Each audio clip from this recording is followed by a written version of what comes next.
Welcome to Decades of Horror, the 1980s. Where did you learn to do that? This is episode 253, recorded February 21st, 2024. Gruesome Magazine. They can't all be winners, folks. Well. Johnny taught me out behind the shed.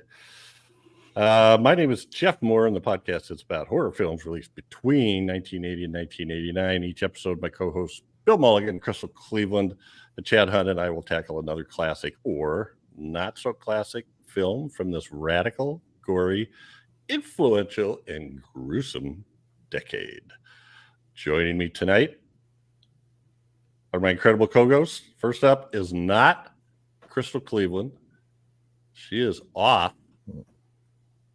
gallivanting on the Gruesome Magazine cruise, having a great time. Don't y'all wish you went? Don't say anything, Chad. But a quick replacement is our buddy Ralph Miller, who has been with us many times, and it looks like his other brother Ralph there. Yeah. How you doing, Ralph? Oh, we're doing great. It's so nice you could invite us. Yikes. We also had a good time. We enjoy these little talks. He's pretty good at that. Yeah, he's awesome. Where'd you learn to do that? You have a ventriloquist dummy, don't you? Somewhere. Yeah. No? Okay. Yeah, try it with a drink of water. You know. Who you calling a dummy? Dummy. Fred Sanford joins the group. Yeah, that's Also right. joining us. You big dummy. What'd you do that for? Also joining us is Chad Hunt, comic book artist, co-host of Decades for the Classic Era and the 1970s. Chad, my friend, how you doing? I am fantastical. Tickle. Okay. Well, that's Fantastical. good, I think. Almost to the point where I don't exist. Wow. Ooh. You're like a Different wood life sprite. Where people said, "Are you real?" and they didn't know what to say. So there we go. It's a trick question. Also with us, it was a trick question. Also with us is Bill Miller, or Bill Mulligan. Bill Miller. Also joining us is Bill Mulligan, writer, he really director, gone? special effects guru, and co-host of Decades for the 1970s. How you doing, Bill? I'm doing fine. And writer. Buy my book. Come on. And, Well, Bill Miller was a friend of mine. Bill from Miller. Decades back, who, whenever you asked him how he was doing, he'd say, "Still on the green side of dirt." So, I like that attitude. It's a good place to be. That is Could be the worse. best I like place. that. Sorry, And I know he's Crystal's not here, but it's always good to see Ralph. Yeah. It is. And we appreciate it so much, Ralph. On this podcast, we start by giving some basic details of the film we are going to discuss and then move on down the road with first impressions, taglines, and other stuff. And then we end up with feedback from our wonderful listeners. But first, I need to remind everybody, we are partnering with Play Now Media on several of their streaming channels. And in particular, Decades of Horror, the 70s and the 80s are on Wicked Horror TV. And actually, just as of yesterday, we are completely up to date. They're all up there. So Nice. check us out there. It's a great streaming service. They're always working to improve it. And for a modest fee, you get access to all of their movies without commercials. And even if all you do is subscribe and not pay the fee, you get movies with commercials, even though there might be some premium content. But we're not part of the premium content. No, so you can still we're see us free if you for don't. all. So Start at anyway. the beginning and watch me visibly age. All right. Our topic today, and this is strangely enough, we almost never do this. Yeah. We've done it once for Bill on the 70s, and now we're doing it for Crystal. This is Crystal's pick, and she couldn't be here, and we couldn't figure out when to reschedule, and she said, "Go ahead." And I had no idea what this movie was. This is a movie called Pin from 1988, written and directed by Sandor Stern, based on a novel by Andrew Neiderman that was published in April 1981. The cast includes David Hewlett, Cynthia Preston, Terry O'Quinn, Brownwen Mantell, John Piper Ferguson, Helene Udy, and Patricia Collins. Production companies, Mallow Film Group, Lance Entertainment, Television. Was filmed in Quebec from August 24th to October 3rd, 1987. It was released in Canada on May 16th, 1988. Or I'm sorry, it was released, it was shown at Cannes Film Festival, May 16th, 1988. Released in Montreal, May 25th, 1988. And finally in the U.S. on January 27th, 1989. It's also known as A Plastic Nightmare. And I don't know how to speak Italian, but that translates to Who's at the Bottom of That Staircase. That's a terrible weird. Okay. Very weird. Ci sei in fondo a quella scala. There we go. I know. And the synopsis. Isolated by his strange parents, Leon finds solace in an imaginary friend, which happens to be an anatomy doll from his father, the doctor's office. Unfortunately, the doll begins to take over Leon's life and his sister's life as well. And there we have Pin in sort of an advanced stage of taking over their life. But if that ain't enough to creep you out. Yeah, he's somehow creepier with skin, which is amazing. So I'm going to let, normally we would let Crystal go first with first impressions, but instead, since Ralph is filling in for Crystal, only in voice and appearance, not in other aspects. No one can replace Crystal. No. Shut up, Jeff. So Ralph, had you heard of this movie before, and what are your impressions? I had like read the synopsis before and seen the name, and I was like, I wonder if this is any good. So I had not seen it before. I saw it today. Yeah. And I thought it was a nicely done film. It's not really fantastical. It's more along the lines of a psychological thriller, but it is a creepy story. It is very strange, and it's about the psychology of these characters, in particular Leon, who has a friendship of sorts with this anatomical model. It's a fun little film. I enjoyed it. Yeah. Appreciate that. Well, let's see what Bill has to say about Pin. I saw this in the video store a bunch of times. It looked cheap. It looked really cheap. And then you look at the back and it's like, oh, Canadian. That's a coin flip.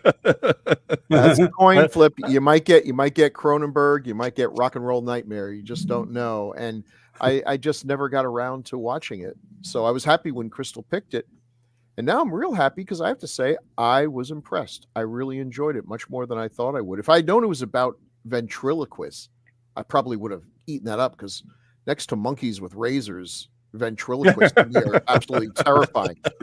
Not ventriloquist dummies. They don't scare me at all. This is what nobody understands. The dummy's not doing anything. It's the ventriloquist. I've watched people like get angry at a ventriloquist act, and they're yelling at the dummy. They're jabbing their finger in the dummy's face. I'm thinking, are you insane? But this was genuinely creepy. It's just got this very unsettling vibe to it. You're not sure where it's going. It's got little kids and creepy parents and the doll. And I was stunned to find out who did the doll's voice. We'll get to that soon. But it's got that Canadian look. And I honestly don't know exactly how to describe it. But when I'm watching a Canadian film from the 80s, I know it's a Canadian film. it just has a different look. I don't know if it's the camera angle, the lenses, or the film stock they use, but there's something about it. If I hadn't known any better and someone said, yeah, David Cronenberg had something to do with this, like, yeah, I kind of get that. It's just got that Canadianness to it. And I love Canada. Don't get me wrong. Canada, my daughter lives there. It's one of my favorite places to visit, but they just have a very different style of low budget horror movies. And I thought this one fit right in. It was good. It was well done, creepy, and very underrated. This, I think, deserves more love than it's gotten. So thanks, Crystal, for picking it, because I hadn't seen it and I probably never would have gotten around to seeing it, but you guys make me expand my horizons, which is always appreciated. That happens here.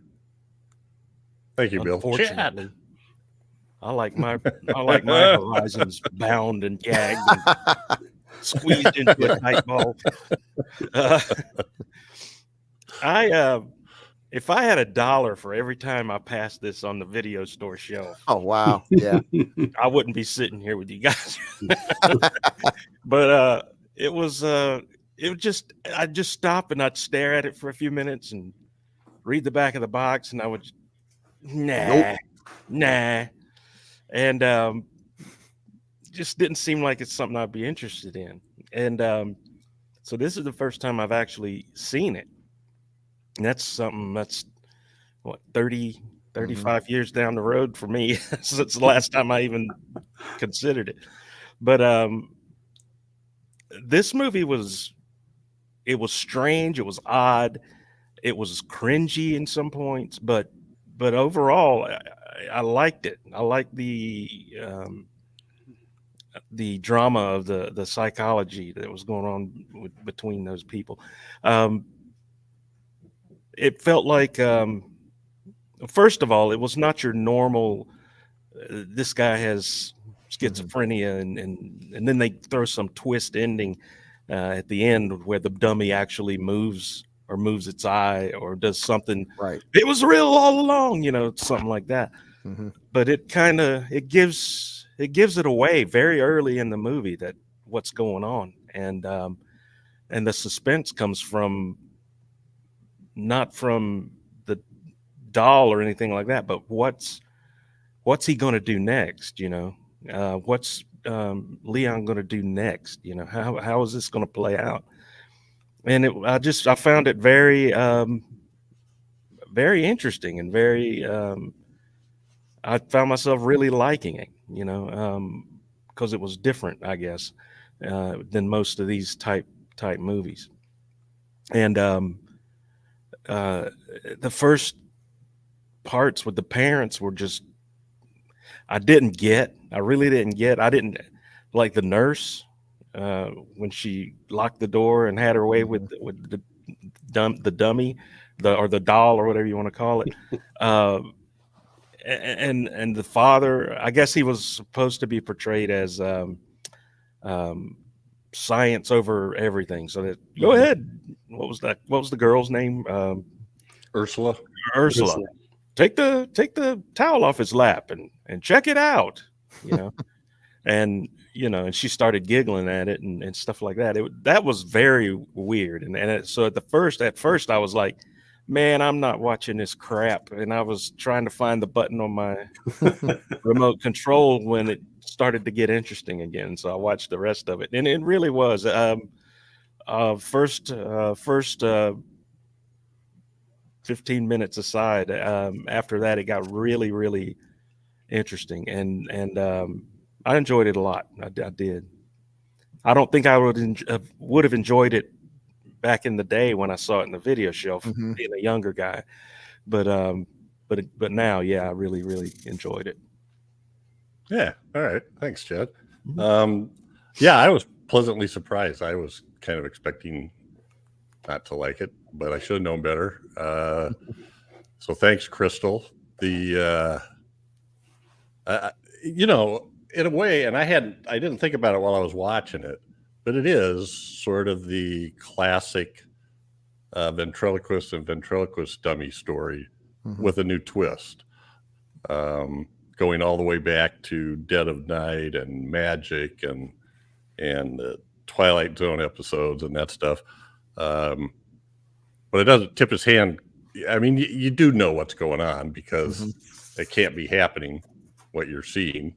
And so you kind of figure out the doctor is the father is kind of a command and control guy. It's everything is yes, sir. And he gives both his kids a quiz every night and is very ununderstanding if you don't pass the quiz. With a very condescending tone. Well, you're going to have to work on that, Leon. And then when we first see Pin, by the way, I guess the little girl gave the what do you call that? It's like a visible man, right? Yeah. Life size. She gives it the name Pinocchio, and it got shortened to Pin. Because I, for a long time, was trying to figure out, well, what's the acronym? What does PIN stand for? It doesn't stand for nothing. So I enjoyed it. I thought it was really well done. It's creepy. It plays out in kind of a logical way. The father's a little wacko, especially when he finds out what's going on, and then he's going to be late to his conference speech or whatever it is. Then he literally drives like a maniac. For no real, well, I guess that late, but that was a little over the top. That was the weird thing. There was absolutely no reason why he's, doing 160 on the Canadian mountains. So, but I enjoyed it. And, when we check into these actors have went on to a long string of things. So, but I kind of recognized, what was his name? I recognized John Piper Ferguson, but I did not recognize David Hewlett or Cynthia Preston, in which case I probably should have. All right. Well, let's get into some other things. And of course, before we go any farther, we have to do that little bit. There's taglines for this that we call quite a few, 6 taglines with Chad. I'm still sure Jeff writes half of these. He just makes them up. There's taglines. That's weird. All right. Taglines for the movie Pin are as follows. Is Pin alive? Leon knows, but nobody believes him. Okay. I'm not so sure Leon knows. Well, he thinks he knows. A plastical nightmare. Plastical? It should be a fantastical plastical nightmare. Yeah. Super elastic bubble plastic nightmare. Oh, wow. That takes me back. A journey beyond the edge of fear and madness. Okay, that has just been from any movie we've ever reviewed that you could use that one. Yeah. Yep. Brother, sister, murder, sin. Now the horror will begin. See, that's what they needed. Yeah, mesh the two there. So eat your beans with every meal. Leon has only one friend, and he's plastical. Yeah, now if you'd we should have had something about, see the father give his daughter the sex talk with an anatomically correct life-size doll. That would have been more accurate. That would have put butts in the seats. Anyway, well, thank you, sir. And that's been Taglines with Chad. Can't believe he called me sir. It was a mistake. No respect. No respect at all. Yes, sir. Yes, sir. So let's see what Bill's got here, and then we'll get into some of the cast. So a poster, and I tried to find this. That's actually a cover, right? DVD cover. I guess so. Yeah, it says DVD at the bottom. Oh yes, it does. It does. That's a pretty good one. Oh, and there's a different yeah, tagline. I tried to find that one. Oh, geez, I didn't go looking. I should have. Ted could have read Imaginary more friends taglines. can sometimes do unimaginable things. Ooh, okay, that's not half bad. Ah. Leave it to the British. Yep. And then this is the one that I've seen, which is pretty much like, what the hell is that? I didn't even, that's apparently the staircase, but I didn't get that. Yeah, that doesn't. And that's not really part of the movie. Not at all. The stairs don't play a huge part. Wow. It's like That must be a first for a poster that doesn't accurately reflect the movie. yeah, you don't see that often. This looks they like could've- the Changeling, but not. Yeah. They could have had, well, that's not a bad point. Changeling You know, 2, he makes it upstairs. Yeah.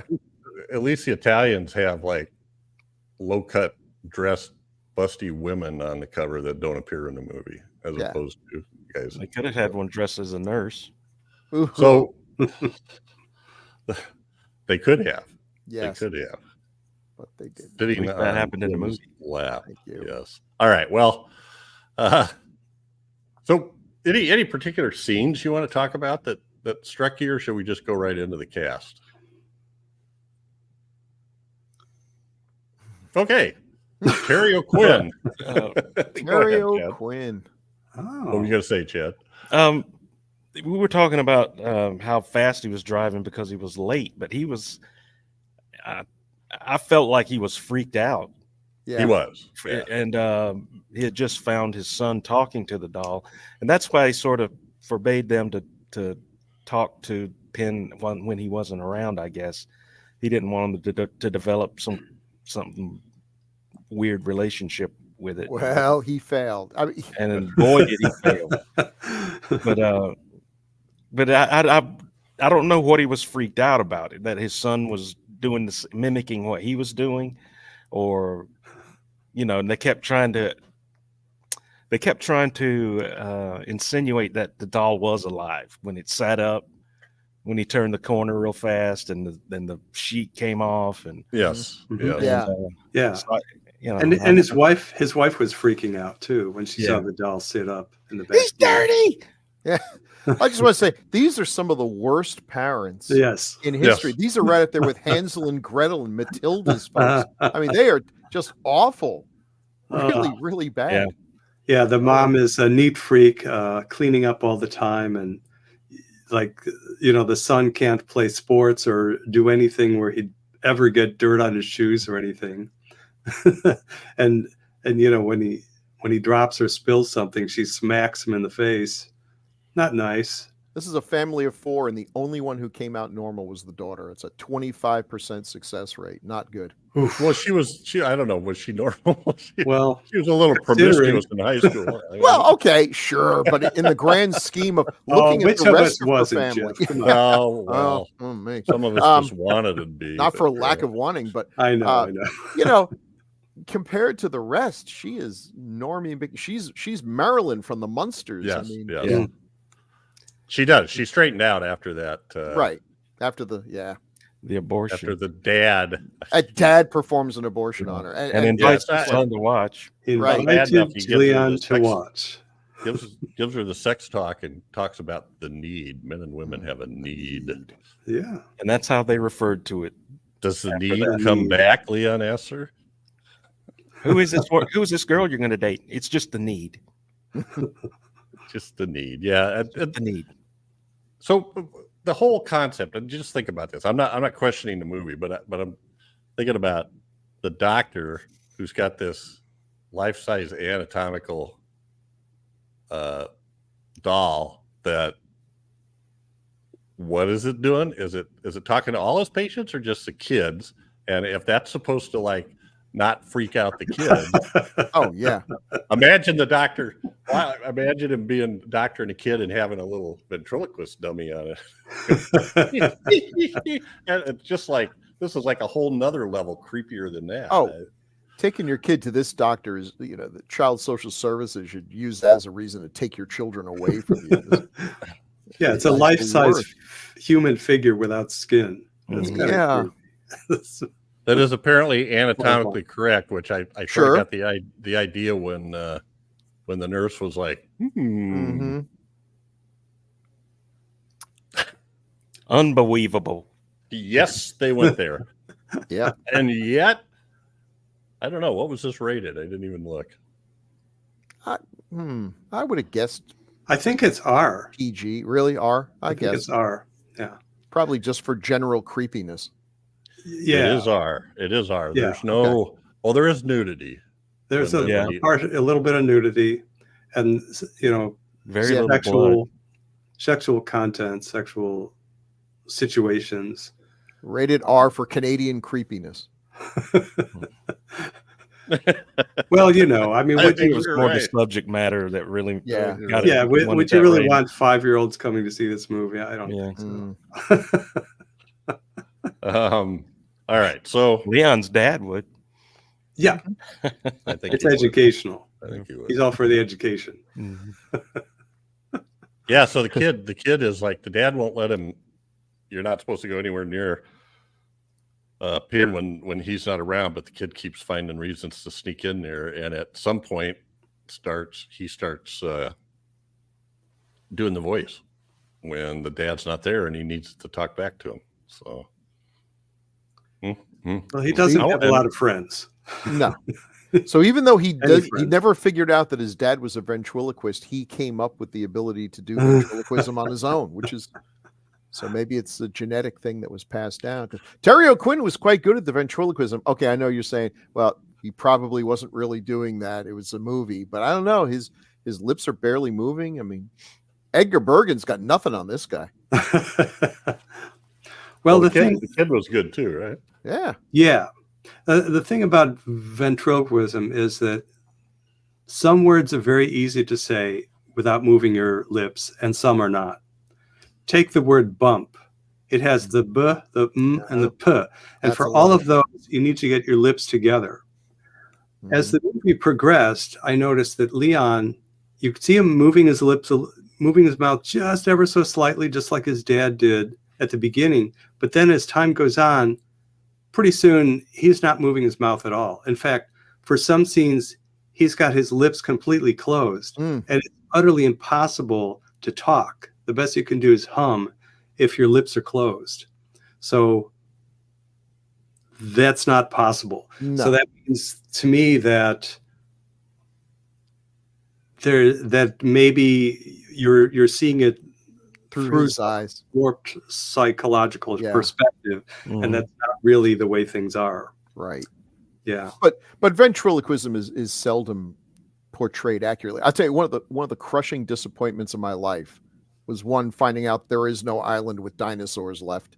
And the other, I know, the other was finding out that you really can't throw your voice, that's completely mythical. And even though the ads and comics would sell you Ventrilo, this little thing you'd shove in your mouth, and then you'd make people think there was like somebody stuck in a post office box or something. Yeah. Can't be done. Cannot be More done. kids died from putting that in their mouth than actually Get through their choked to voice. death. Yeah. Oh man. All right. So yeah, Terry O'Quinn had quite a career and a couple of resurrections. He kind of, at least for me, he kind of hit it with Stepfather. That was the first one that I recall him in, and this was right about that same time. But then he lost all has his a hair. resurgence. Lost. Yeah, in the aughts with Lost. He was great in Lost. I mean, Mhm. absolutely a terrific was character. Monstrous. The monster hit. Now the show lost a little steam at the end when we finally all realized that they didn't have an ending either. That they started right. this and just we'll figure out an ending at some point. And they're like, okay, what do we have? And it turns out there's only so many endings you can do with this premise, and we all figured it out. Very disappointing. So, Bill, how many years did you have to watch this show to find out it didn't have an ending that they were promising? Seven, I I think, wasn't it? 7 Yeah, years. like so many seasons. And I kind of started figuring out pretty early on in the second or third season that they're not really explaining anything. They're just adding more stuff. Mhm. Right. Like if they add enough stuff, we'll forget that they haven't explained any of the stuff from the very beginning. And then you're like, there's only one possible ending that could tie all this together, and they wouldn't dare do that old chestnut, and that's exactly where they went. So, What, he wakes up and it was all a dream? well, Basically, they wake up and they're all in a sort of a purgatory yeah, Oh, okay. thing. it's like waiting for all of them to right. gather together. And It's die like and all go the to hell. portmanteaus that we've watched and everything. Where a bunch of strangers get together and tell some creepy story. It's like 99 times out of 100, it turns out at the end they're all dead. Oh, shocker. Yeah, like give The us first another time you see that, happened it's in the pretty dead of effective. night. Yeah. Mhm. I was devastated, and by the last season, I was going, "There's no way they can tie all this up. There's no way," and they didn't. Nope. They Well, sure that was didn't. the last time that I watched a show like that, because from then on, if I watched something where every time they told you something, they added more stuff, I went, okay, I know where this is going. This is going down the lost road, and they may or may not tie this up. I'm going to wait and see what people say when it's done before I decide if I'm going to watch it. Yeah. Spend all this time on it. And Lost started having that. They started having all those rumors about how these guys don't know when this is going to end. They really don't. Somebody in the writer's room was saying that or something. Yeah. But We're not it was digressing. cool. A little bit. It was cool. No, Terry O'Quinn right there. It says Lost. Oh, there it is. Yeah, Yeah. Lost. Yeah. Okay. That makes it okay. Yes, it does. He's a great actor. He is. Well, if you like him in this movie, watch all 7 seasons of Lost. And watch The Stepfather. He specializes in bad parents. Not a good He dad. does. He Yeah. does. The Stepfather is a step beyond this guy. Since he's a Ooh. serial killer that changes identities and stuff. So wow. anyway, And this guy's been in some David significant Hewlett. stuff. Yeah. Yeah. Go look at his bio and see what he looks like now, because I did not recognize him. Huh. Who was he in Tall. Shape of Water? I don't know. I probably He was recognize him. one of the scientists down in the where the creature was held in the bunker. Huh. And I thought he was good in this. He was very intense. He's not the good guy, but you do have some sympathy for him because, let's face it, the chances of him getting out of that childhood normal were pretty much slim and none. Well, and he doesn't overplay it either. You could really overplay this. He's kind of on the edge. It felt like to me, anyway. Yeah. Yeah, it's kind of nice. You could see them from very young, like he was 7, she was 5, his sister, and then you see them as young teenagers, and then you see them a bit older at the end, and so you could kind of see the progression. You could kind of see how things were going step by step, and it's like, oh man, we're seeing some red flags as things go on. You're And this is not going to end well. He's clearly intelligent, which helps also that it's plausible. Pin says some very, is a very well-spoken, very loquacious, very articulate inanimate object, and it's believable that this kid, who has a good mind, it's been twisted, but he's solidly bright, could be this character that could accurately portray it. Well, Del Toro must like him, because besides Shape of Water, he was in an episode of Cabinet of Curiosities, and he was also in Nightmare Alley. Oh, wow. Okay. So That's cool. one of those Cube guys. is another one I guess we'll do at some point. Well, isn't that's 90s, isn't it? Oh, is it? Oh, too bad. Yeah, you're probably right. Even later, I'm not sure. It was good though. I actually worked on Scanners too myself. Really? Yeah. Excellent. But I've only seen it maybe once, so I don't remember how David Hewlett figured into the movie. What were you doing on Scanners too? I worked on the makeup effects crew under Mike Smithson, who's, I think, an Oscar-winning makeup effects artist at this point, makeup artist. So I was mostly involved with the very end of it, where this character, his body is vibrating from the scanner effect, with all these scanners converging on him, kind of like a Cronenberg version of Julius Caesar. Oh wow. But so his body's vibrating, and his life force is sucked out of him. So you see his hands and his face kind of shrink away to skin over his bones, and had to mechanize the head a little bit, get the jaw movement and things like that. So that sort of thing. It's filmed in slow motion. It's a little hard to see exactly what I had to do with it, but it's still that's neat, I can't complain. At least you see it. They didn't cut it out, so that's good. It was the very end of the movie, so Cube is 97. 90s. Oh wow, much later than I figured it was later because they're up to like Cube 4 now, aren't they? Or, oh wow, 30-something years ago. Yeah, there's a Scanners 3 too. I haven't seen that. But no Pin 2. No, Pin 2, yeah. Pin 2, The Kneading. Ooh, yeah. oh no. You just creeped me out. Yeah, Chad could come up with a good tagline for that one. So, Cynthia Preston, who plays Ursula. Oh, wow. She was in some other Canadian goodies like The Brain. The Brain. Prom Night 3, The Last Kiss. Wow. Apparently, what did I see? She did like 250 episodes of General Hospital, I think. Oh, yeah. I could see that. Good for her. They said that she was so popular that the fans keep wanting them to bring her back, but she says she's only doing primetime now in terms of episodic stuff like that. I don't even remember. I thought she was very likable in this. Very, very likable, very attractive. Yeah. I like their character because she was the one. She kind of knew how they grew up was kind of screwed up, and she was trying to be normal. She was trying to date people and have become an adult. Where Leon was sort of stuck in this childhood, and he couldn't really do anything without some kind of authority figure telling him what to do. And so that was an interesting dynamic between them, I thought, where she was, why is she still living with him after the parents died? I don't know why, but I thought it was very interesting how that relationship sort of changed when she decided to move on and grow up, and he was still kind of stuck there. And yet she still cared about him too, which makes the ending work. At first, when I thought the ending ended the way it did, I was like, okay.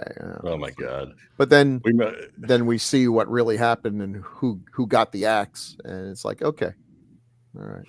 Yeah, he keeps trying to take everything, Oh, remember when we used to have this kind of meal on this night, and let's do that, and it'll be all fun again, like we're a family. It was never fun. What are you talking about? No, yeah. Okay, we're gonna have to do The Brain sometime. Yeah, I want to do The Brain. Holy sure. cow. I love that. I love that poster for one thing. Now that's a poster that's accurate. That's what you got. David Gale too. I mean, wow, nice. Yeah. Plays the mad scientist. All right. Trips down memory lanes, and this it's like Donovan's brain, only it's like the size of the world's biggest pumpkin, So Donovan's brain and the brain from Planet Arrows put together. Yeah. The brain. Yeah, it's bonkers. Well, I don't know where I saw that. I know I saw it. She did I saw it and I lost it.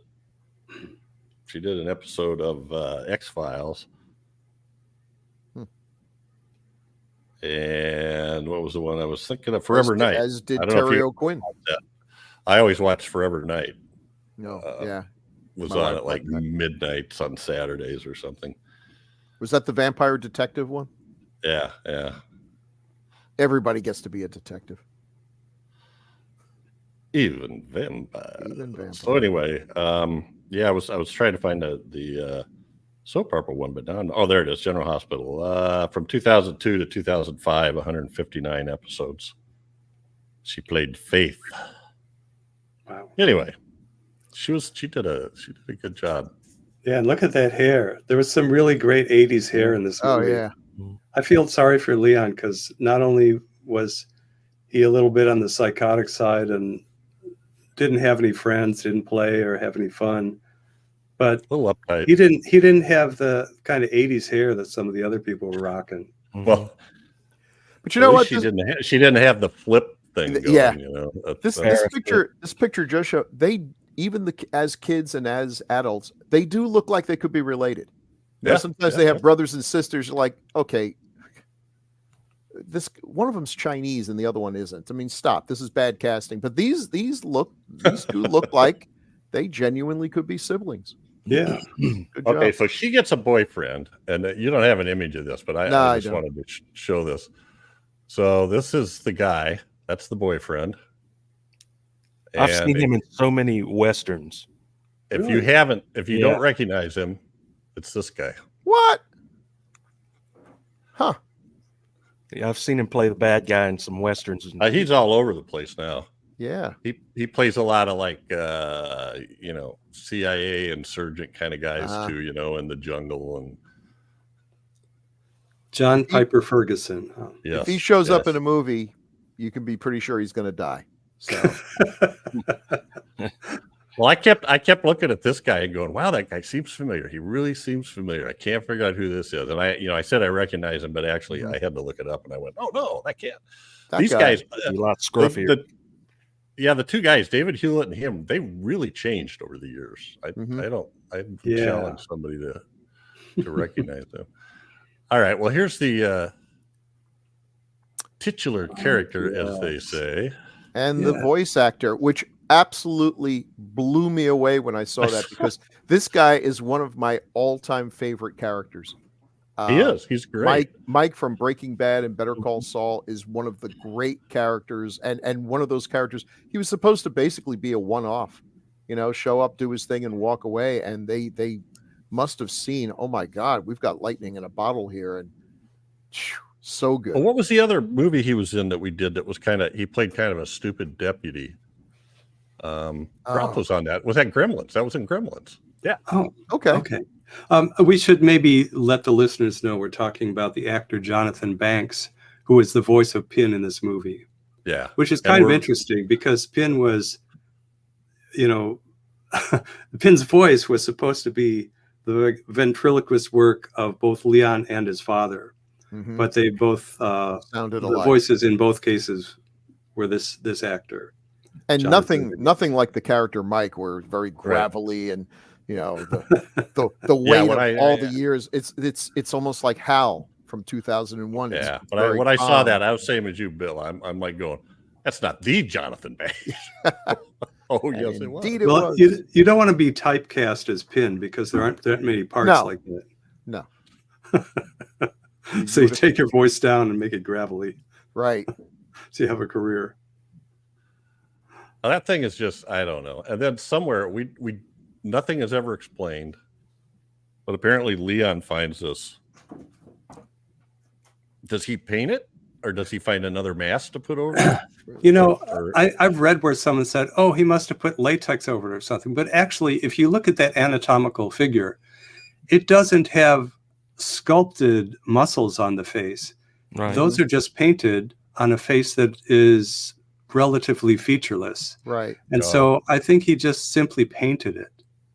You know, although having said that, I mean, he did nice work on the hair, I have to say. Yeah, very good. You maybe missed his calling. Yeah. Well, and so Bill mentioned the climactic shot, I guess. Mhm. But at the end, we think that he has killed the boyfriend and buried him in the woodpile. It seems weird to say that. He buried him in He the got woodpile. better. So That's what he thinks. yeah, we think that's what he did, and then Ursula comes in and sees her boyfriend bloodied on the floor, and Leon talking to Pin, or Pin talking to Leon, and she gets an axe and comes screaming into the room, and you never see who she attacks with the axe. All right. So then Yeah, at the end of the movie, her boyfriend's out of the hospital. They're in the car, apparently driving off to a life, without Leon or Pin. And she goes upstairs to say goodbye to Leon or to whoever's up there. And all we see is the back of him, like this figure in this center picture in a suit, in a wheelchair, I think, or in a chair. And she talks to him and says, goodbye, Pin. And then when the camera pans around, it's Leon with his hair done up just like Pin. Now, so I guess, on the face of it, this doesn't make a lot of sense. Like, he should have gone to a mental hospital or jail or something. He did try to kill a guy and bury him in a woodpile. The fact that he didn't succeed is, why you get attempted murder instead of actual murder. But he clearly does not need to be out there. And is he confined to this wheelchair and doesn't move? He's going to starve to death. Can he move? He's going to kill somebody. I mean, there's no. I don't know. I don't know how the Canadian justice system works, but. Well, he should have called Mike. Mike kind of went back to the very beginning when the kids crawled up the side of the house and peeked in the window, and the eye blinked. Yeah. Yes. Well, somebody says there's a voice that says something, so it was. That's the beginning. Yeah, I thought I heard a voice said "get out" or "get away" or something, like a hoarse whisper, kind of. You didn't hear that? Mm-mm. I only saw the eye blink. Remember it. And how would the kids not know what the story is here? Because this is a small town. Everyone's going to know this story. Everyone's going to know about the creepy guy who lives in there. Well, no. I live in a small town. Everyone knows everyone's business. Yeah. Yeah, I watched this series called Murder in the Heartland, and that's what they always start out. Everybody knows everything everybody doing. It doesn't matter if it's 5,000 or 20,000. Anyway, that's true. Yeah, so Pin has glass eyes, and when you have glass eyes, they have a really excellent sheen to them. If you have plastic eyes, you can tell, but glass eyes, they have that real beautiful specular highlights on them that tell you it's nice and shiny like a real eyeball. So that helps. And the face, especially once you see it painted up, it's such a blank face. Mm-hmm. Yeah. Its mouth is open a little bit. Its eyes look maybe a little startled or something, but it's such a blank expression, and it's hard to see this having a lot of personality. Yeah. The only personality comes out of the voice and what Leon does with this thing. That whole scene when the boyfriend comes for dinner. The girlfriend warns him about Pin, and he's like, "Oh, Pin, nice to meet you." Has a regular conversation with him. It's just, Lordy. And he acts pretty good. Mm-hmm. I suppose she told him, "That's my crazy brother. Just go with the flow. Don't upset him." He only talks through a hand puppet. Yeah. It's been nice to meet you, Pin. I'm gonna kill you later. Nice talking to you. Okay. Well, I don't know. We got what else? Well, you did have something else here, Bill. Let me see if general I can find creepiness, that. I think. Yeah, he does. I like Bill's titles. Random weirdness. Okay. Well, we got the nurse. Yeah, got the nurse. Got the nurse pleasuring herself with Pin on top of her. The boy is watching us. Whatever tiny chance this kid had to be normal went out the window that day. And there they are having dinner with Pin at the head of the table. Yeah, bottom. Yeah, that doesn't help Ursula's appetite having this figure at the table. And initially he's this painted anatomical figure, and he's completely skinless and nude, except there's a little towel over his groin area. Mm-hmm. And then as it goes on, he gets dressed up and then painted up and gets the hair treatment, the works. And I will say, all three of these frames here are well composed. You know, that's what I'm saying. This film has a certain look to it. Again, the Canadian films, maybe it's because they don't have maybe they didn't have all the zooms and pans and cranes and everything. So a lot of times an effort is made to at least compose the shot well. I mean, that middle shot's great. We've got all the main characters from the film right there. And it tells its own story. I like it. I thought they did a good job. Yeah, I think the lighting was effective. The shots were well composed, as you say. The music was effective. You know, it really gave you the feeling that you're supposed to be feeling at any given moment. You know, I'd Gotta say have that kind of class act. There was something off about the music. Children's music, yeah. It was no Mad Butcher music, but no, it wasn't the Mad Butcher. Close. Yeah, but it gives you that kind of unsettling feeling, that tension, I think is a good way of putting it. And that's a good word, Ralph, for this movie. It's unsettling. It gets under your skin. No, there's not a lot of big shocks. This is not a scary movie that you're going to be, you know, but it may give you nightmares because it's creepy. Mm-hmm. Yeah, it could get under your skin. Yeah, yeah, and it's you could call it a slow burn too. It's like you know, it takes its time. Sandor Stern wrote the Amityville Horror screenplay. From the 70s, so he'd had some successful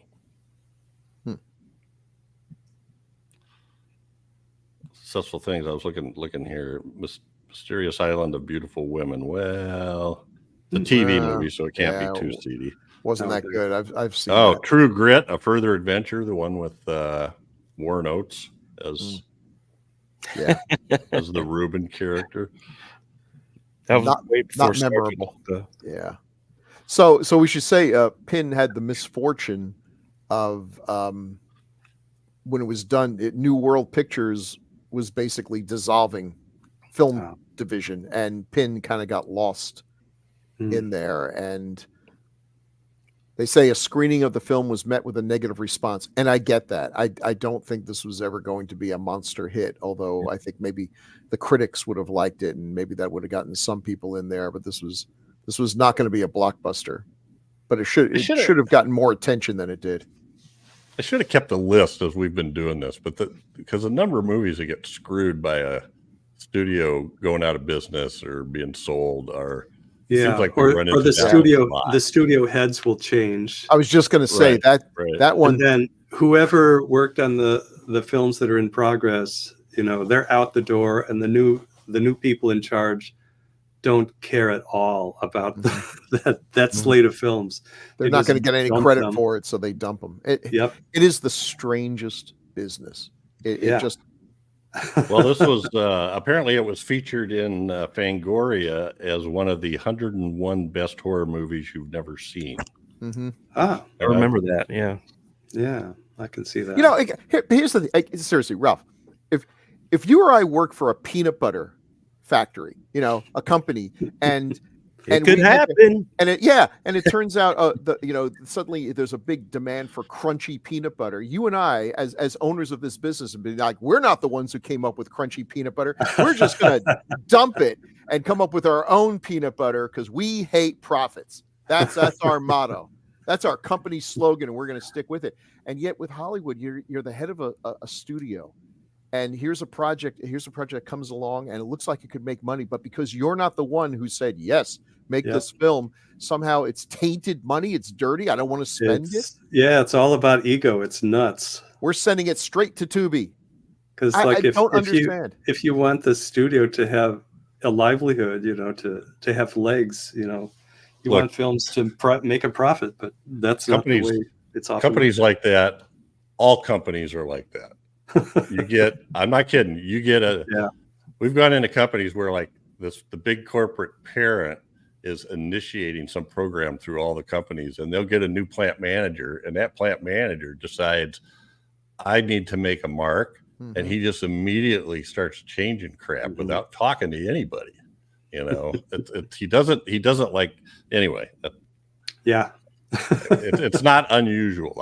I need to do something that I can hang my hat on and get credit for, and it's not the stuff the last guy started. Oh, see, if I owned a company, the way you make your mark is I look at the books at the end of the year, and there's more money than there was at the beginning. It's like, job well done.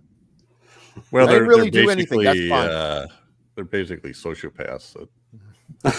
Well, and this is what we get. Sorry to all the plant managers I worked with. Okay. Well, no, not all of them, but the guys that have that attitude are. They don't care about anybody else. They don't feel bad when they lay people off. One of the things they might do to make a mark is lay a bunch of people off, make the bottom line look better, and sell the place off. Oh, great. Everybody's happy except all the guys that don't have jobs and their families. Right.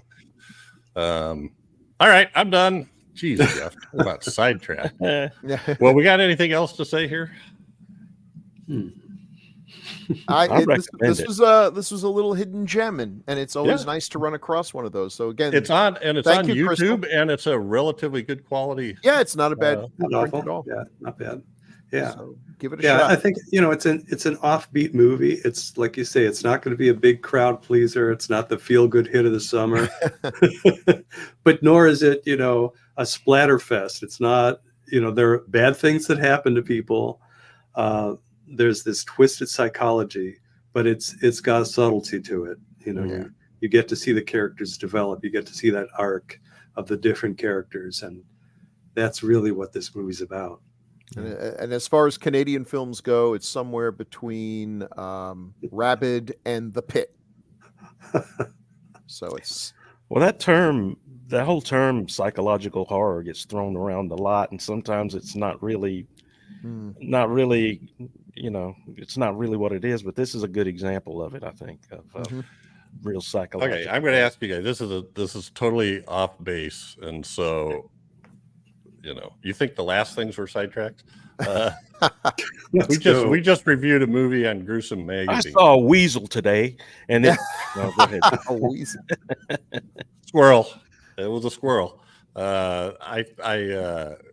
It seems like this is like there's a subgenre now that we run across a lot on the Gruesome magazine reviews, and it's is someone going insane or is it supernatural? Yeah. And you can't decide, because if someone's going insane, it makes them the most unreliable narrator possible. Sure. Everything could be hallucinated or imagined. You don't know if anything makes any sense. And that I can't tell you how many movies we've done that fit that. And that's fine. It just bothers me when they make a movie about a werewolf and they're like, it's not a horror film. It's a psychological drama about a man who's losing touch with his humanity, who turns into a wolf. Shut up. It's a horror film. Well, this movie doesn't do that at all. This movie sets it right up that he's. Oh, you're right. Slowly going insane, and I just had this on my brain from the last podcast. Yeah, and well, right. Bill, the Wolfman initially. You were never supposed to see the Wolfman in the 1941 Wolfman. Yeah, well, whoever was the studio exec who put the kibosh on that idea. Yeah, good move. Good show. Agreed. Yeah, excellent move. Well, we've which and Jack Pierce probably had something to do with that, but also we just did one on the classic here that'll go live in a couple of days. Beyond the Time Barrier, which is a super low budget science fiction movie directed by Edgar Ulmer, but Jack Pierce does the aging makeup on the astronaut. Oh wow! Wow, Edgar Ulmer, the old technique from The Mummy, etc. Yep. So anyway, yeah, I like that. That's a good picture. I like that one. Edward Ulmer. Is that enough? Yeah. Well, you should talk to Chad about that. About what? Beyond the Time Barrier. That's not good. Well, I haven't seen it in a while. I don't want to talk about it. The general consensus was too much walking. Anyway, I felt like I lost weight from all the walking in the movie. Maybe I'm thinking of a different movie. There are a lot of movies with similar titles. In the future, they have this weird design motif with inverted pyramids, which creates. Could happen. You got to have lots of space to have these pyramids. Yeah. And then your population is getting obese. So, all right. Okay. No, you saw the right movie, Ralph. It's really a good movie. Okay. Yeah, Chad, were you going through the time barrier yourself with the remote control? It's like, wow, everything's speeding up. Oh yeah, I watched. Okay. I think it was an hour and 15 I minutes. could be watched- thinking about a different movie. He was wishing there was a song and a dance in it. That's how bad it was. So, Oh wow. well, let's move on to feedback. I think that's it for Pin, and we had fun with it. Thanks, Crystal, for picking it. Hey, Crystal. Yes, Sorry thank you, couldn't be Crystal. here. None of us would have seen it without your. So, and Ralph, Push. you say you can't see the feedback, right? I'm sorry, I can't see the feedback. Okay. Well, help us out here because there's a couple things here we can talk Okay. about. So, Chad, episode 179, From a Whisper to a Scream, from Jose. Jose, our good friend Jose says, I think the TV show you are thinking of with the tear showing showing the man was alive was on Alfred Hitchcock Presents. The episode called Breakdown, where he's in a car and motionless the entire episode, and a good one. There's a good one.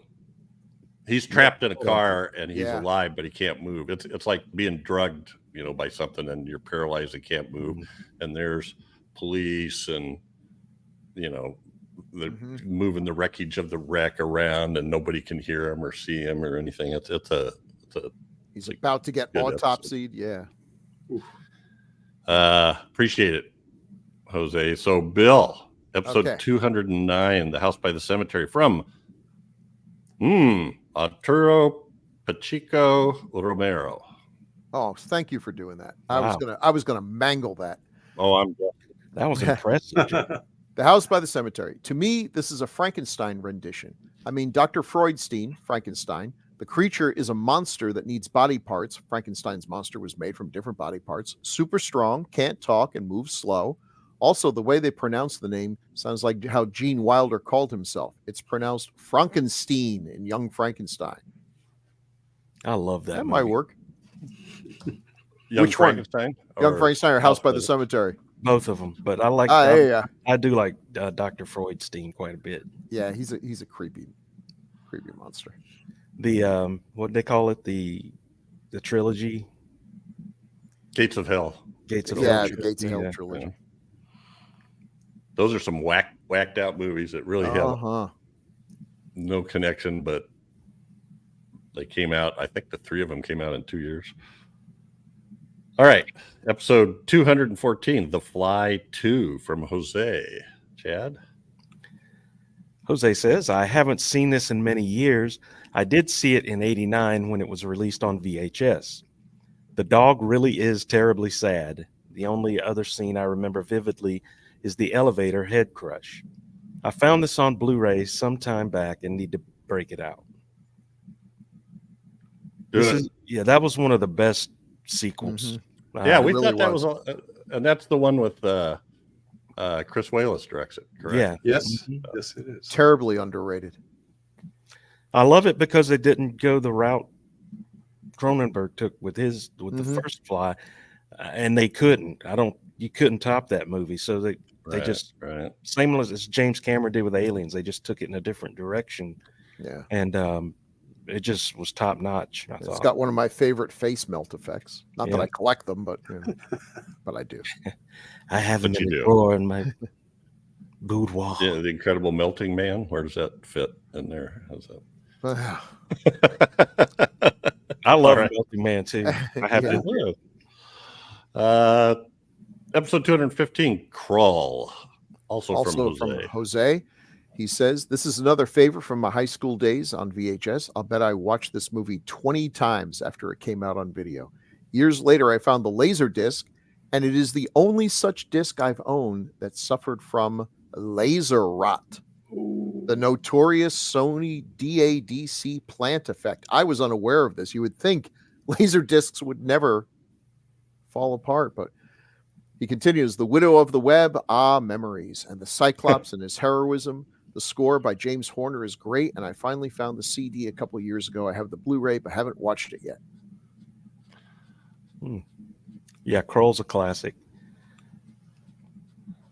All righty. Thanks, Jose. Moving on to episode 216, Cannibal Apocalypse. John Saxon, everybody, right? Yeah, that's right. From Jose. I had a DVD of this one in the early 2000s. I only watched it once, and I lent it to a friend and never got it back. It went out of print. Grr. Gotta love the shot through the hole in the guy's torso. Yeah. I don't know. Can't remember if I don't think I like that one very much. I got the Blu-ray. I It think did have a great shot in the tunnels where they shoot the things through the guys. Yeah, that was good. It's not a great movie, but it was fun. Episode 219, Sleepaway Camp, also from Jose. Hey, I just wanted to say, a friend of mine, speaking of Krull, a friend of mine actually built a glaive, kind of a working glaive, and we cut our hands up real bad. Nice. I was going to say, terrible idea for a weapon. There's a reason why no army has ever. This is when you're younger. Wow. Yeah. Well, yeah. I mean, old enough that I should have It known. was yesterday. Wow. Yeah, Oh. let's go. Younger. Yeah, sure. While we're waiting for the setup on a movie a couple years ago, Yeah. we made a clue. So, Sleepaway Camp, Jose. Bill and this- Catch. It's astonishing. I was like the guy in Road Warrior who tries to catch the boomerang and cuts his Yeah. Well, Oh. you look at it and you go, "What? How are you supposed to?" How would this work? You throw it and then it comes back at you and you run like hell because you're the one who's going to die. Hit that dirt. Yeah. Yeah, that's Sleepaway even- Camp. That's worse than lawn darts. That's serious. Yeah. Oh, those were the best. Those were the best. We had a set of those, and I never once knew I was in danger of. No. Well, you didn't do what we did then. We would just get together in a tight knot and we would throw it up in the air, and whoever stayed the longest without running and not die was the winner, or the kid who had to go to the emergency room. There was a lot of overlap. We prided ourselves on intelligence in our neighborhood. God, we were morons. Well, I do remember when my brother and I were playing in the backyard, and I was collecting the dart that I'd thrown, and instead of carrying it back to him, I tossed it back to him.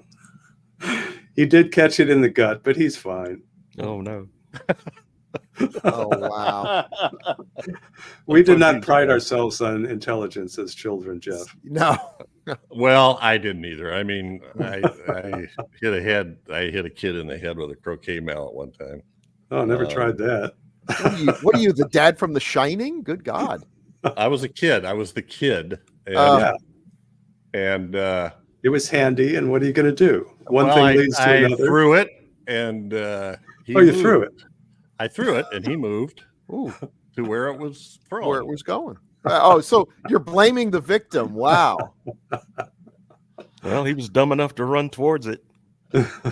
See, you're the kind of kid that got Popeye taken off the airwaves because people were like, "Oh, Popeye hits Bluto with a frying pan," and I'd be like, "No kid ever hit another kid with a frying pan. We all know what would happen." Can we? There was this guy Jeff down in Iowa, and he did it. And like, oh, Yeah. well, all right. As if I couldn't get more off base, I'm recording Popeye and Three Stooges off Turner Classic movies. Nice. You're also the reason why we got Herbie the Robot in the Fantastic Four cartoon instead of the Human Torch. Right. Kids will set themselves on fire. Yeah, No, that's never called did natural that. selection. Yeah, let them go. So what? All right. Oh, I Sleepaway Camp. have no idea where we're at. We're at Sleepaway Sleepaway Camp, Camp. 19, Jose. Oh, yeah. And amazingly, Jose says, "This is one I have never been able to find. The Blu-ray is out of print and stupid expensive. I've not looked on any streaming services, but this sure sounds like it is right up my alley. Yeah, check it out. It's a classic." Yeah. I just bought the Blu-ray a little bit ago. Huh? You probably Scream bought the Factory last had one, it. You Jeff. got the last one, and Well, now that it's could stupid be. expensive. That could be. Well, I didn't buy the. Check They had a Scream box set. Factory. Scream Factory. Came Yeah, out Screen with one. Factory had it, and there was a box set, but I don't think that's available anymore. It might have been something I bought because it was going out of print. I don't remember. Oh, you got to see it though. Jeez. Episode 249, The Beast Within, from Robert Baker. Robert says, "Always find this an interesting film. I once read somewhere years ago that Lovecraft was an initial influence on this film. And you can tell with one of the characters being named Dexter Ward and the discovery of a secret burial ground was definitely the kind of thing Lovecraft would have written about. I think a flashback of a ritual of some kind might have explained the transformation idea a little better. I agree with that. Mhm. For me, there is just something about the atmosphere of horror movies made in the early 80s that really appeals to me. I kind of still like the 70s, but not quite fully the 80s yet. Like by the time we get stuff like Nightmare on Elm Street, Reanimator, Return of the Living Dead, etc. In closing, I remember a friend of mine whose dad took her to a drive-in to see this when she was only about 5 years old. Wow. Oh my God. Start him young. Yeah. Was the dad's name Leon? No. Yeah. So she considered this for her to be about the scariest and traumatizing damn movie of all time. Even in her late 20s, she refused to watch it whenever it came up. Of course. Keep up the good work covering both the known and not so known films. It's how we keep this stuff alive. When you're 5 years old, the incredible Mr. It is. Limpet is terrifying, and they took her Yeah. to see this. Yeah. Wow. Okay, so yeah. this is a good one. Okay.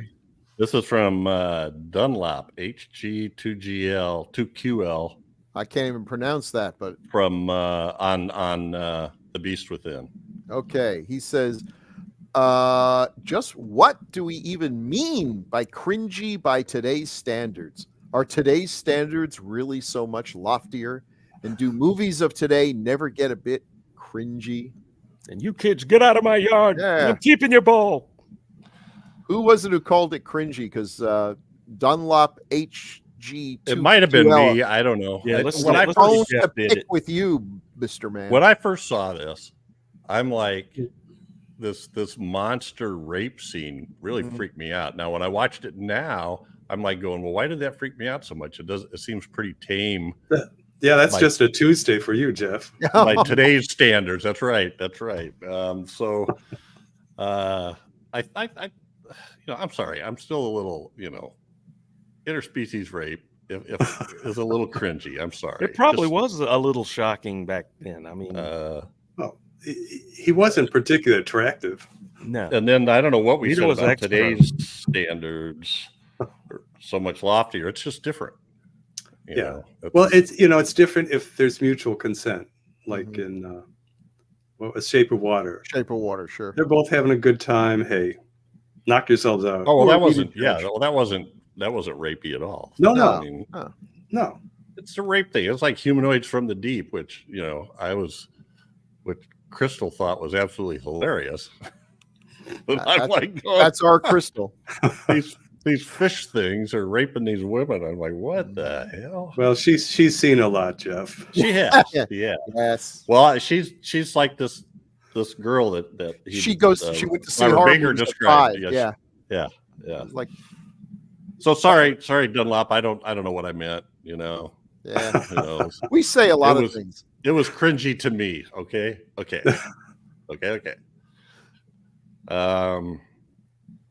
250 Gremlins from Robert Baker. This is a rather long one. I don't know where we're at. We're at Chad, I guess. Are we? There's nothing I can really add about this movie that hasn't been said before. Instead, I will But- tell you. And I got 4 paragraphs for you. Okay. Thanks, Robert. I'm just joking. Everybody I know's got a big butt. Yeah, we love those butts. me Instead, about I your will big tell butt. you about how I saw this back in the theater during the 80s. My mom took my sister and one of her friends as well as I said, one of her friends as well, one of my friends, and I to see this. My mom took my sister, one of her friends, one of my friends, and I to see this. Exactly. Oh, I see how this is confusing because it should be "and me." There Yeah. should be commas too. Yeah, watch your And grammar. I try to people. fix Your it. word choice. But Oh, don't pick on Robert. Robert, don't worry I'm about used your to grammar. punctuation. Sorry, Robert. We're just messing with you. My mom wasn't into horror movies at all, and I don't think she was aware of this being anything but a kid's movie. In her mind, we were seeing something like a Disney cartoon.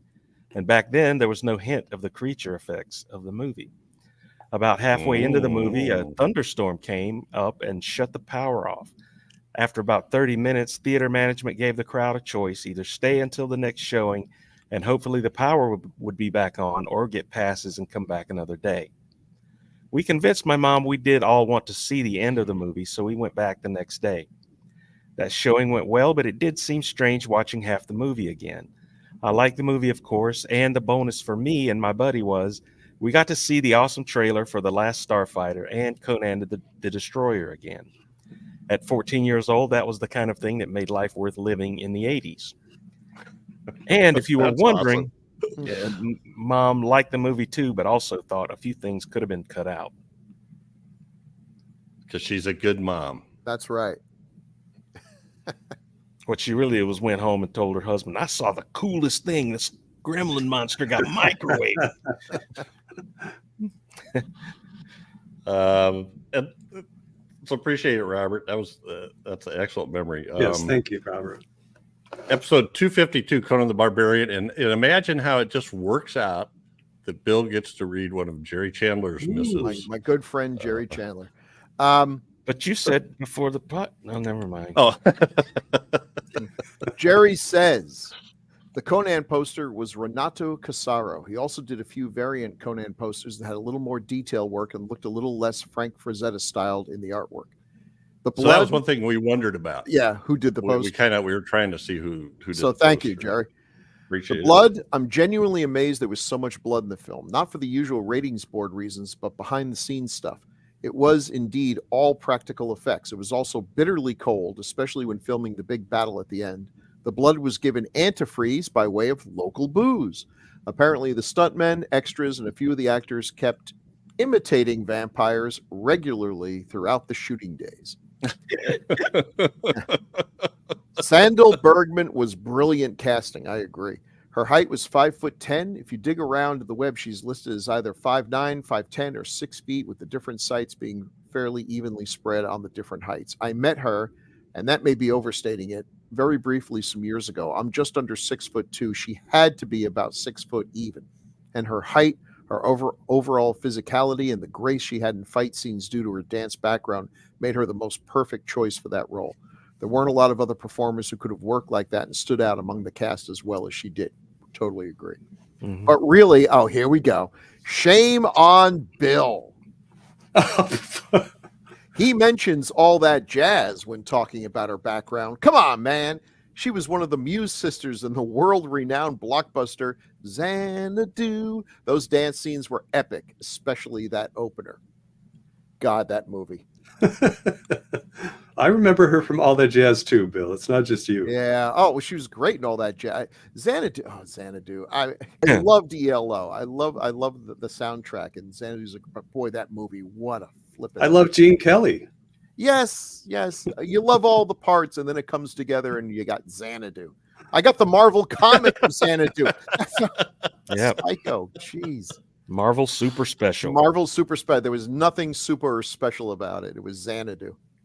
I get Jeff's mild hang up on the Conan he knew and the Conan of the movie. I'm an Edgar Rice Burroughs fan. Tarzan has pretty much never been portrayed right on film or TV, but this Conan is a little like a few of the better Tarzans. It ain't quite the ones we knew, but enough of the spirit is there to enjoy it.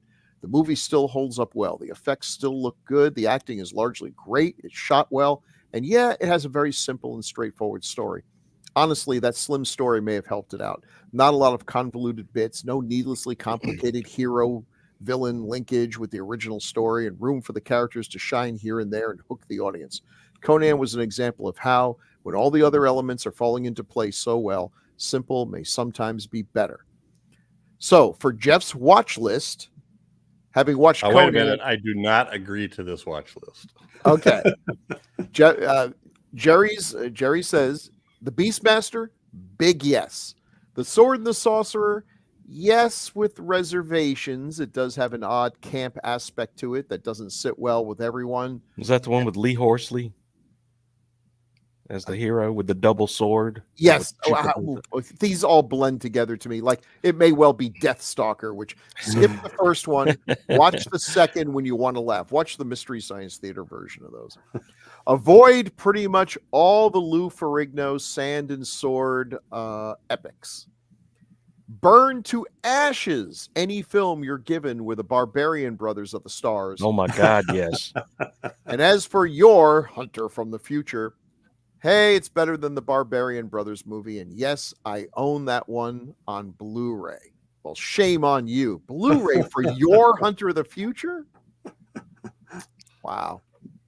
Thanks, Jerry. That was great. That was great. All right. Then also on Conan the Barbarian, one from Jose. Chad? I know it gets old hearing this from me, but this is one of those middle school, high school home video films during the boom that I used to watch all the time. And yes, the Blu-ray is glaring balefully from the shelf, beckoning me to watch. So many good memories of this one. Mako's mumblings and grumblings. I love that guy. Jones's deliciously evil Thulsa Doom, beckoning the young girl to fall to her death. The snake arrows and Basil Polidorus's fantastic score. That one DVD, that one did come off the shelf. Is that supposed to be DVD, right? That one DVD come off the shelf a couple of weeks ago for a notation, and it is fantastic.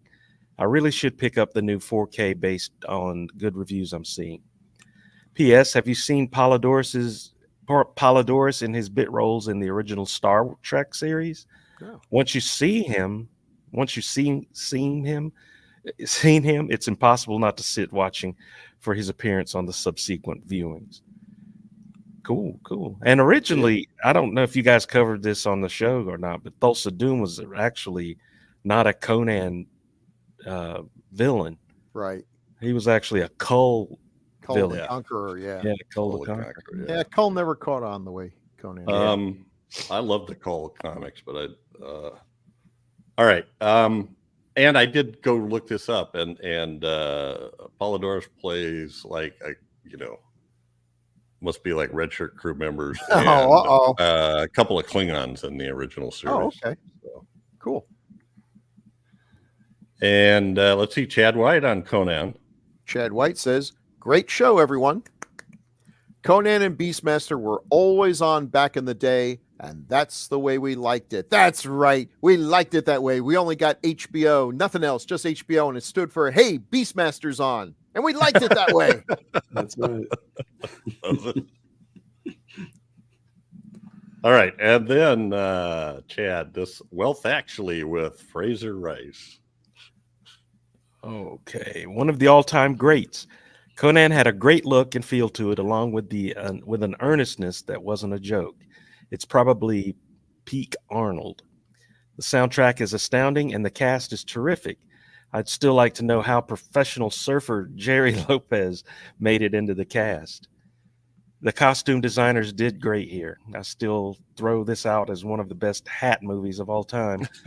Thanks to the Grue Crew for covering one of my all-time favorites. I don't know. Excellent. Conan was always teaming up with these weird little characters and stuff. I thought, little Mako and well, it's like Jerry, but he didn't do a whole lot. He was a surfer. I'm guessing he hung out with John Milius and won a bet. Yeah. Yeah, and he had a good physique. It would look and he was fine in the movie too. He was. Yeah. Craig Patak says, just wanted to throw out another little tidbit about John Milius. He was the inspiration for Walter Sobchak in the Coen brothers film, The Big Lebowski. In fact, if you look up a picture of him, they made John Goodman look just like him. P.S. I thought Howling 2 was a fun movie, so don't listen to those boys, Crystal. They are poo-poo heads. LOL. Love the show. Well, no lies are spoken in Craig's assessment here. I might have to read that again when Crystal's back. That's right. Oh, no. And her and our howling war will continue, I guess. we are. And finally, Robert Baker on Conan. Who's up? Me? Go ahead. Oh, yes. Love this movie. I wish movies today had such thundering soundtracks. I thought the look of the film was great with the costumes and weapons, like the old Frank Frazetta painting come to life. Didn't see it in theaters, but rented later after it came to home video. But my fun memory of this movie was how my middle school PE teacher described in great detail all the decapitations and blood shed in the film to all of us eager to hear sixth graders. Another teacher also told all us kids about the death scenes in Halloween 2 when it was out earlier. How different and fun things were in the 80s. Boy, Yeah. parents and teachers just didn't give a rat's ass back in those days. They just Wow. took kids to everything. And we turned out fine, didn't we? Mhm. Oh, yeah. You never do that, Bill? Oh, nothing I could, no horror film I could describe would raise the hair on the back of your neck the way some of my students relating their lives. So, Oh, Yeah, yikes. Okay. Well, that's it. We appreciate the feedback. And you know what, Bill, that was a good pick. We got a lot of feedback on Conan. A lot. did. Yeah, good. People were really into Yeah, it. okay. So, good pick. Everybody, please send in your feedback. Plenty of ways to stay in touch. You can send it to feedback@gruesomemagazine.com or leave comments on Gruesome Magazine's YouTube channel or Gruesome Magazine's H&R and DOH podcast Facebook group or on the website at gruesomemagazine.com. We love comments. We love hearing your stories about what you experienced, answering our questions about stuff or correcting us about things that are cringy or not. It's all good. That's it for this episode, but every 2 weeks we'll be focusing on a specific film released between 1980 and 1989. Next up, we tackle one chosen by Scott Wells, and we are going into approximately a month or so of DOH episodes with listener guest hosts. Ralph kind of fits that category, although Yeah, he's kinda. like, what did we call you? Gruesome, Grue Crew irregular? Something. Yeah. Oh, yeah, I'll take it. Something like that. Yeah. He's one of us. And and irregular. provides lots of expertise. Well, it's like the Baker Street irregulars, right? All right. But this one's chosen by Scott Wells, and we will be doing The Queen of Black Magic, which I believe is 1981 Yes. Indonesian film that a lot of modern Indonesian filmmakers were raised on and list as a foundation of their horror film It's going to be a first time for me to see history. it. And I've enjoyed some Indonesian films in the past, so I'm looking forward to Well, it. it was on YouTube, I think, a while ago. There's a remake, Yeah. directed by Kimo Stanbul and written by Joko Anwar, who Kimo was one of the Mo brothers for a few movies with Timo Gianto, and they both kind of split off and doing their own thing now. And Joko Anwar's doing his own thing. He did a couple of movies, Satan Slaves and some other stuff. So really good, scary stuff from Indonesia. So I'm going to be really interested to see where the roots come from in this one. I'm fired up. That's what's great about having guests. We'll have to do one where Ralph gets to pick one too. Yeah. If we're letting the listeners pick. So Let's keep making him do ones that he hasn't seen. That's right. That's the more fun thing. There's a lot I haven't seen. all right. Well, thanks for coming on, Ralph. Yeah, Yeah, Ralph. Yeah, for having I me. really Especially on appreciate short it, Ralph. notice too, you know. Oh, geez, like 6 hours or something like that. I think. It's okay. We All love right. you, man. We do. Love being here. It's always, Yeah, it's always yeah. fun. It's good to see you again. Ah, you. he got brought his brother too. Can you speak to the Jonathan Banks falsetto from 1988? That's genuinely creepy, by the way. Yeah, doing that. That's Yeah. yeeks. I'm trying to think of. creepier is he has it somewhere in his house. I know. Well, look at his house. Look at his basement. There's someone chained back there. I mean, there's an Iron Maiden. I know. It's perfectly. There's a. It's a man. skeleton It's a pinned on the man wall. cave, you know. Yeah. Usual. Yeah, the Halloween he does a big house decoration thing, and people think it's pretend. Actually, everyone's got a creepy. But it's the background. real skeletons. What and is that stuff, thing? yeah. Oh no. Okay, that's just a mirror. I honestly thought that was behind you, Jeff. I thought that was a skull with horns coming out of it. Now I realize it's just the bottom part of a mirror. And I Yeah, need I to thought stop that too. drinking before I podcast. I really need to. It's like I have to problem. have everything turned a certain direction. Otherwise, I Uh-huh. get this room echo. Ah, The kind of drywall echo from the size of this room. So I had that in a couple of episodes that we did when I first got out here. But then I remembered, I got to be pointed this way. So anyway, that's all, folks.